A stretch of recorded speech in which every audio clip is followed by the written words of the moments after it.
দারিদ্রতার অভাব কখনো স্বপ্ন ভাঙে না, বরং স্বপ্নের পেছনে ছোটার জন্য গতি বাড়িয়ে দেয়। তা প্রমাণ করেছে পূজা।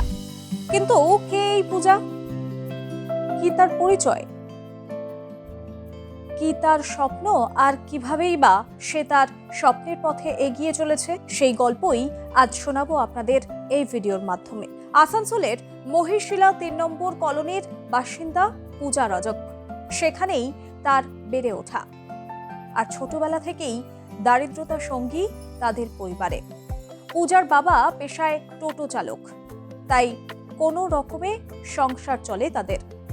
যেটুকু আয় হয় সেটা দিয়ে পূজার পড়াশোনার খরচ চালানো কঠিন হয়ে পড়ছিল তাদের পরিবারে। বর্তমানে আসানসোল বিবি কলেজের প্রথম বর্ষের ছাত্রী এই পূজা রজক। তাই অভাবের সংসারে পড়াশোনা চালিয়ে নিয়ে যেতে সে এক বিরাট সিদ্ধান্ত নিয়েছে। কি সেই সিদ্ধান্ত? অনেকেই যা পারে না সেটাই করে দেখিয়েছে পূজা। জানা যায়, পূজা রজক নামে এই কলেজ ছাত্রী পড়াশোনার পাশাপাশি খাবার ডেলিভারির কাজ শুরু করে। একদিকে সংসারের হাল ধরা, আর অপরদিকে নিজের পড়াশোনার খরচ চালানো। তা কি মুখের কথা? শীতের দিনে কম্বলের তলায় যখন সবাই ঘুমিয়ে, পূজা রজক সাইকেল নিয়ে বেরিয়ে পড়ে বাড়ি বাড়ি খাবার ডেলিভারি দিতে। প্রতিদিন সকালে সাইকেল নিয়ে প্রায় ৩ কিলোমিটার পর্যন্ত বাড়ি বাড়ি খাবার ডেলিভারি দেয় এই পূজা। কিভাবে সবটা ব্যালেন্স করে সে, শুনুন তার মুখে। ১ মাস হয়ে গেছে। ননিগোপাল স্কুলেই পড়তাম। এখন 12 কমপ্লিট করে পিপি কলেজে ফার্স্ট ইয়ারে আছে। বাবা টোটো চালায়, আর আমার দাদাও টোটো চালায়, মা কাজ করে। সবাই কাজ করে, তুমি এই জন্য নিজের খরচা বার করার জন্য হ্যাঁ, এটা আমি নিজের খরচেই বার করি, হাতে থাকি। সাইকেল নিয়ে কতদূর পর্যন্ত যাও? আই থিঙ্ক 3 থেকে 4 কিলোমিটার পর্যন্তই আছে অর্ডার, বাকি ওর থেকে নেই। মাঝখানে কাজটা কিভাবে চালিয়ে যাচ্ছে? পড়াশোনা মেয়েটা যখন ক্লাস হয় তখনই ক্লাস করি, আর যখন ক্লাস থাকে না তখন কাজগুলো করি। করো তুমি ঘন্টা করো?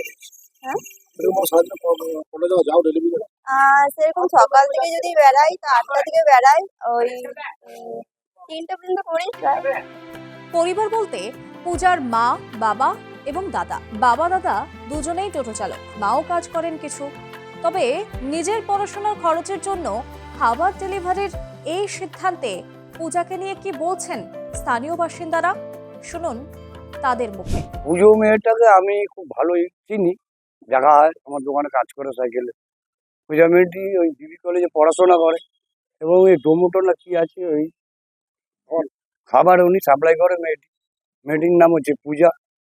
মেয়েটিকে আমি চাচ্ছি যে একটু আগেই দেওয়া হোক, একটু।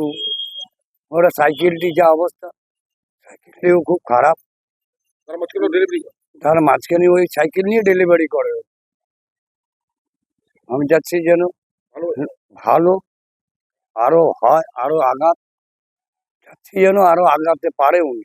ভালো মেয়ে, এবং খুব কষ্টের মধ্যে দিয়ে চালাচ্ছে, নিজে কষ্ট করে পড়াশোনাও করে যাচ্ছেন।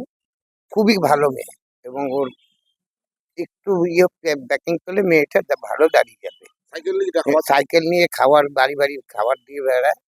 মেয়েটা খুবই ভালো মেয়ে, সত্যি খুব ভালো মেয়ে। কি চান কি হোক? ও ভালো পড়াশোনাও করুক, কাজও করি একসাথে, করুক, ও দাঁড়াক, এটাই আমরা সবাই মিলে চাই।